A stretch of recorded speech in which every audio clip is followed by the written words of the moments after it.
Ya, Assalamualaikum warahmatullahi wabarakatuh. Halo semuanya, pada video kali ini saya akan menjelaskan implementasi sederhana dari mesin learning menggunakan algoritma Key Nearest Neighbor atau KNN untuk mengklasifikasikan data bunga iris. Program ini dibuat di Google Colab, teman-teman, dengan bahasa Python dan terdiri dari 9 langkah utama. Mari kita bahas satu persatu langkahnya. Pertama, ada import library, yaitu mengimpor library yang kita butuhkan. Kita menggunakan NumPy di sini teman-teman untuk operasi numerik, Matplotlib untuk menggunakan grafik, dan Skitlearn yang menyediakan data iris. Fungsi untuk membagi data, membuat model KNN, serta fungsi evaluasi seperti akurasi dan coefficient matriksnya. Nah, selanjutnya langkah kedua, kita membuat data set irisnya teman-teman. Nah, menggunakan fungsi bawaan load iris. Nah, jadi dataset ini berasal dari tiga jenis bunga, yaitu bunga setosa, versicolor, dan virginica yang merupakan tiga jenis dari bunga iris. Nah, setiap bunga memiliki empat fitur utama, yaitu panjang dan lebar sepal, serta panjang dan lebar petal. Nah, data fitur kita simpan dalam variabel X, kemudian label kelasnya kita simpan dalam variabel Y, teman-teman. Tuh. Terus langkah ketiga, kita melakukan split data, teman-teman. Kita membuat data iris atau dataset iris menggunakan fungsi bawaan eh, training gitu ya. Nah, kita membagi data menjadi data training dan data testing menggunakan fungsi train test split. 80% data kita gunakan untuk melatih model, sedangkan 20% sisanya digunakan untuk menguji gitu ya, performa dari modelnya. Nah, pembagian ini penting teman-teman, supaya model tidak hanya menghafal datanya, tapi juga bisa diuji pada data baru yang belum pernah dilihat sebelumnya, begitu. Kemudian langkah selanjutnya kita mentraining modelnya ya teman-teman. Kita membuat model KNN dengan parameter tiga tetangga terdekat. Nah, artinya ketika ada data baru, model akan melihat tiga data terdekat di sekitar titik tersebut. Terus menentukan kelas berdasarkan mayoritas tetangganya. Nah, setelah itu kita melatih model dengan data trainingnya, gitu ya. Nah, kemudian langkah kelima, kita testing atau evaluasi modelnya, teman-teman. Setelah modelnya dilatih, kita lanjut ke evaluasi menggunakan data testing. Model memprediksi label untuk data diuji, lalu hasilnya dibandingkan dengan label aslinya, gitu. Dari sini kita bisa menghitung akurasi, yaitu seberapa banyak prediksi model yang benar dibandingkan jumlah data uji. Nah, nilai akurasi inilah yang memberi gambaran kepada kita seberapa baik model yang kita buat.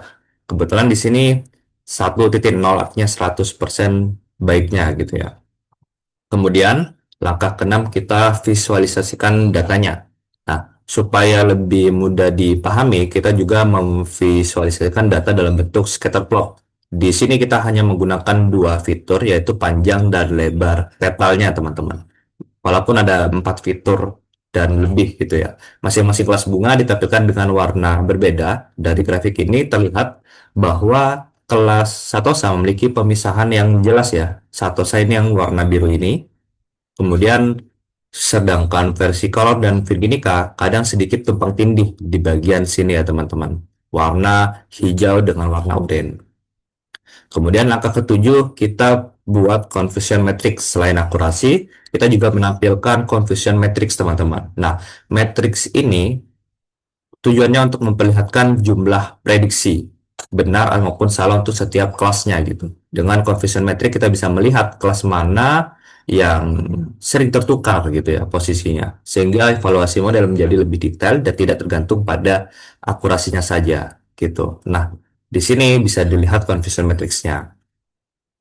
Kemudian langkah selanjutnya, langkah ke-8, kita membuat decision boundary atau batas keputusan dari model KNN-nya. Nah, kita melatih ulang model hanya dengan dua fitur agar bisa divisualisasikan dalam bentuk dua dimensi. Hasilnya berupa area berwarna menunjukkan wilayah prediksi untuk setiap kelas bunga. Dengan ini, kita bisa melihat kelas bagaimana model menentukan kelas berdasarkan posisi titik data. Nah, jadi setelah kita melakukan confusion metric dan langkah sebelumnya juga visualisasi data, kita coba langkah decision boundary. Ya, tujuannya itu untuk memberi batasan keputusan ya dari bundaran atau model KNN-nya ini. Tapi kita hanya menggunakan dua fitur saja sebagai contohnya.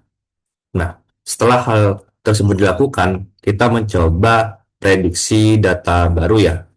Misal di sini ada sebuah kode NP-nya itu 5,1, 3,5, 1,4, dan 0,2. Itu prediksi data barunya menunjukkan setosa. Misal kita ingin mencoba kembali, jika kita mau mencoba kembali, misalnya di sini kita tambahkan kode lagi. Misal kita ubah di sini satu satu dan satu semua gitu ya. Atau 1 2 3 4 5 boleh. Satu 2. Oke, kita coba satu satu semua aja ya biar kelihatan. Oke, kita running. Itu hasilnya setosa. Jadi jika kita mau mengecek, berarti kalau satu dan satu dia berada di titik sini ya. Dan itu berdasarkan batasan-batasan dari decision boundary-nya, kita mengambil keputusan di sebelah sini, yaitu bunga setosa. Jadi secara garis besar begitu. Nah, jadi kesimpulannya ada 9 langkah utama yang digunakan dalam program yang saya buat, program sederhana ini, mulai dari import library yang di atas, memuat dataset, membagi data, melatih model, mengevaluasi, hingga melakukan visualisasi ya, visualisasi dan prediksi data baru. Nah, dengan program sederhana ini kita bisa memahami dasar cara kerja machine learning dalam klasifikasi, khususnya dalam bunga iris. Terima kasih, semoga penjelasan ini bermanfaat dan sampai jumpa di video selanjutnya.